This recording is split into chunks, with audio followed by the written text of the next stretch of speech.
दिल्ली के ओल्ड राजेंद्र नगर में Rouse IAS study circle के बेसमेंट में 3 यूपीएससी एस्पिरेंट की मौत हो गई। इसके बाद बहुत सारे कोचिंग सेंटरों को सील कर दिया गया। राउज आईएएस कोचिंग की ओर से पीड़ित परिवारों को 50-50 लाख रुपए मुआवजा देने के तौर पर प्रस्ताव रखा गया है। प्रोटेस्ट कर रहे छात्रों से राउज आईएएस कोचिंग के वकील मोहित सराफ ने मुलाकात की और मुआवजा देने से पहले शर्त रखी।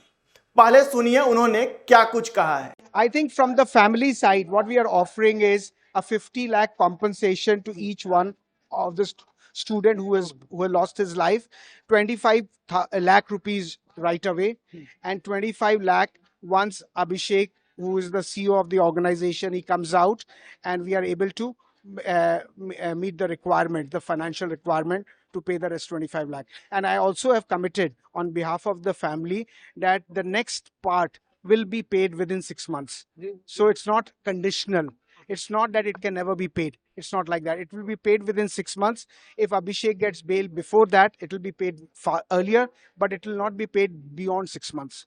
वकील मोहित सराफ खुद को मैसेंजर बता रहे हैं। राउज आईएएस कोचिंग सेंटर के मालिक अभिषेक गुप्ता की रिहाई की शर्त रख रहे हैं। उन्होंने कहा कि 25 लाख रुपए तुरंत दिए जाएंगे और बाकी के 25 लाख रुपए अगले 6 महीने में तब दिए जाएंगे जब कोचिंग के सीईओ अभिषेक गुप्ता जेल से बाहर आएंगे। यानी कि आप इस बात को ऐसे समझ सकते हैं कि राउज आईएएस इतना संवेदनहीन हो गई है कि 3 बच्चों के मौत के बदले वो डील लेकर आई है कि आप अभिषेक गुप्ता की रिहाई दीजिए, बदले में हम मुआवजा। सराफ ने कहा कि अभिषेक अगर 6 महीने के पहले बाहर आ जाते हैं तो बाकी के 25 लाख रुपए पहले दे दिए जाएंगे। आपको बता दें कि अभिषेक गुप्ता फिलहाल 14 दिनों की न्यायिक हिरासत में। तो वहीं दूसरी तरफ वाजीराम एंड रवि की तरफ से 10 लाख रुपए मुआवजा देने की घोषणा की गई है। आपको बता दें कि वाजीराम रवि को भी सील कर दिया गया है। इसके साथ ही विकास देव कृति की कोचिंग दृष्टि आईएएस ने भी 10 लाख रुपए मुआवजा देने की घोषणा की है। मुआवजे की घोषणा करते हुए दृष्टि आईएएस ने सोशल मीडिया एक्स पर लिखा, पिछले कुछ दिनों में ओल्ड राजेंद्र नगर में हुई 2 दुर्घटनाओं में 4 होनहार विद्यार्थियों का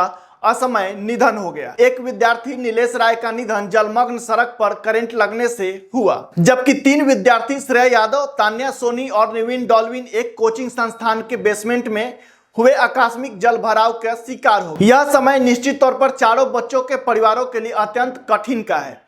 इस अपार दुख में हम उनके साथ खड़े हैं। हम जानते हैं कि कोई भी राशि बच्चों को न रहने की पीड़ा को मिटा नहीं सकती। फिर भी इस दुख की घड़ी में अपनी साझेदारी व्यक्त करने के एक विनम्र प्रयास के रूप में दृष्टि आईएएस ने चारों शोक संतप्त परिवारों को 10 लाख की आर्थिक सहायता उपलब्ध कराने का निर्णय लिया है। यदि इस शोक के समय में या इसके बाद हम किसी प्रकार से भी शोकाकुल परिवार की सहायता कर सके तो कृतज्ञ महसूस करेंगे। राउज आईएएस, वाजीराम और दृष्टि के अलावा नेक्स्ट आईएएस श्रीराम आईएएस ने भी मुआवजे का ऐलान कर दिया है। दोनों ही कोचिंग ने हर छात्र को 10-10 लाख रुपए आर्थिक मदद देने का फैसला लिया है। देखा जाए तो हादसे में जान गंवाने वाले छात्रों के मदद के लिए कई कोचिंग संस्थानें सामने आ रही हैं, लेकिन सवाल यही है कि सब लोग सिर्फ मुआवजा देने की बात कर रहे हैं, लेकिन कोई भी न्याय की बात नहीं कर रहा।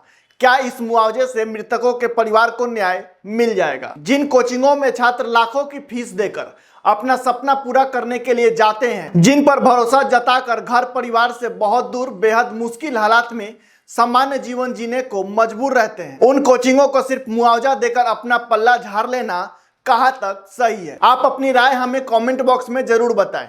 साथ ही राउज आईएएस के इस डील को लेकर आप क्या सोचते हैं हमें जरूर बताएं। साथ ही हमारे चैनल को शेयर करें, सब्सक्राइब करें। जय हिंद।